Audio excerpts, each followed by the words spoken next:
Now let's get started with our first award of the evening, Leadership in Nonprofit Governance. Our first speaker I have known for several years. She serves one of the largest nonprofit organizations in the world with boundless energy and commitment. Please welcome Sister Linda Yakowski of Holy Family Institute.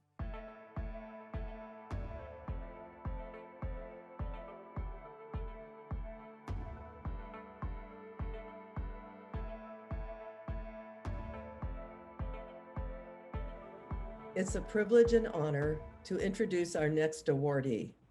Jack Barbour is this year's recipient of the Leadership in Nonprofit Governance Award. I got to know Jack in January of 2010 when he called to see how he could help Holy Family Institute when we took in 12 Haitian orphans who were stranded in this country after the devastating earthquake in Haiti. On his way home from work one day, he stopped in to hear the story of the children firsthand.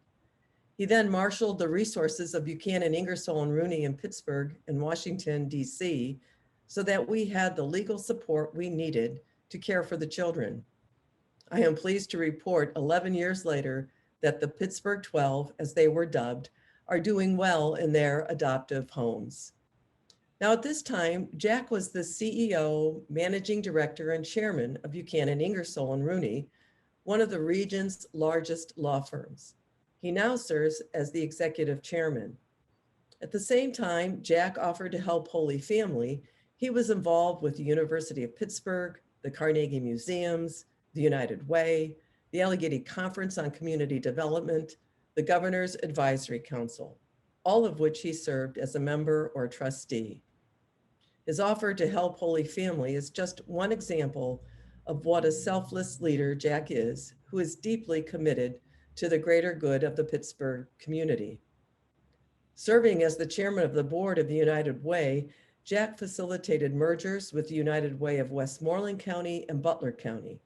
He is a life trustee of the Carnegie Museums of Pittsburgh, and I understand we have him to thank for the renovation of the iconic Dinosaur Hall, which all children love.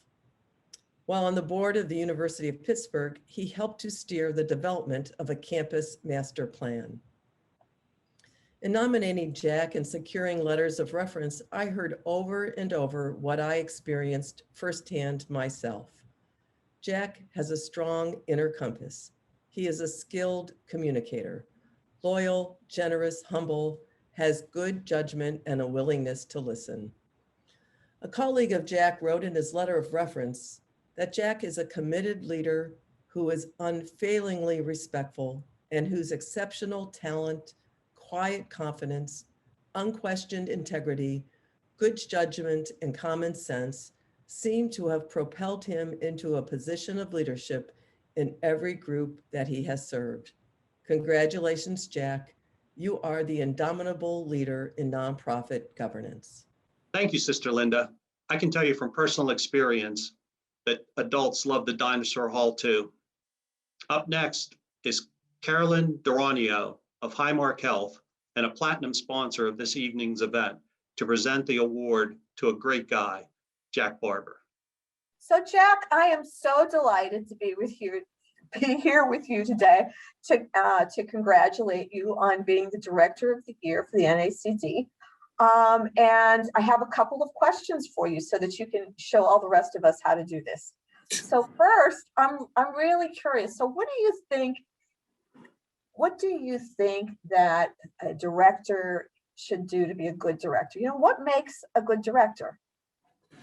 Well, I think first of all, Carolyn, passion for the organization and really believing in the mission.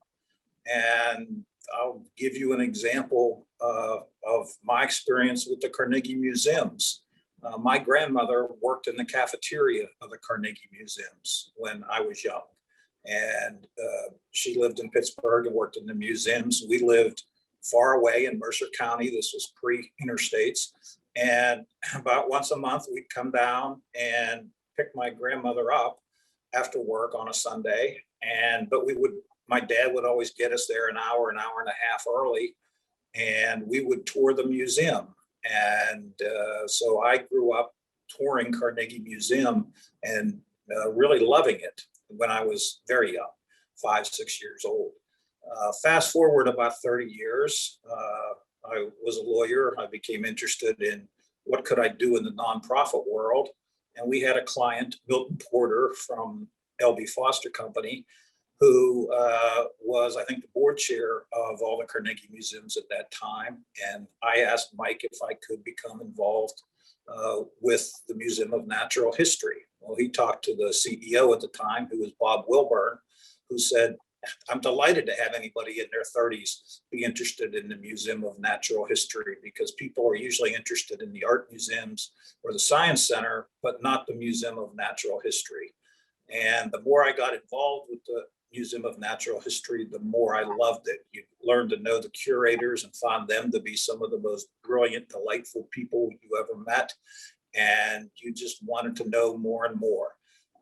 And as a result, this probably wasn't good corporate governance. There were 2 3-year term max, and I ended up serving 10 years out of 12 as the board chair of the Museum of Natural History because I loved it so much. So I would answer your question again. It's compassion and really just wanting to know more and learn more continuously. That's great. And as I understand it, you had a lot to do with the Dinosaur Hall at the Carnegie Museum of Natural History. So every young child now who goes through there has a chance to have the same kind of passion, because you did such a great job with that hall. So thank you for that. So now we know what makes a good director. What makes a good board? If you're looking at the makeup of a board of directors, what makes a good board as a whole? Well, I'll use the United Way board as an example. And I was chairman there several years ago. And I would tell you, it's one of the most impressive boards that I've ever sat on. Everyone that sits on that board is committed to the mission of the United Way. They're really committed to the delivery of goods, services, money to people who need it. And everyone does, in fact, look for their niche in terms of how they can help the board best deliver the United Way services.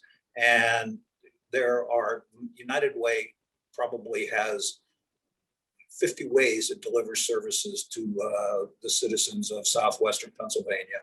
And I think all of the board members are committed to how we best do that.